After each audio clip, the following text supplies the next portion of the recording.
മോളെ മാളു മുട്ടച്ചമ്മന്തി ഉണ്ടാക്കിത്ത. ശരിയാണ്. പിന്നെ നാളെ ഞങ്ങൾ ഉണ്ടാക്കാൻ പോകുന്നത് പക്കാവടയും പായസമാണ്. അപ്പൊ നിങ്ങൾക്ക് ഇതിൽ ഏതാണ് ഇഷ്ടമെന്ന് കമന്റ് ചെയ്യണേ. ഒന്നുകൂടെ പറയുക, വെറൈറ്റി ആണ്. പോട്ടെ.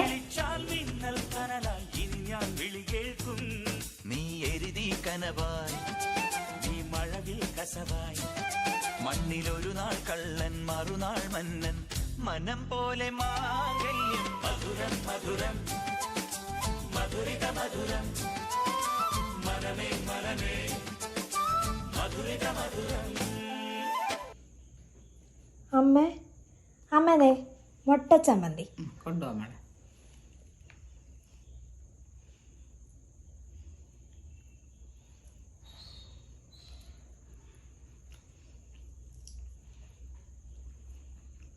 നല്ലതാ മോളെ. നല്ലതാ.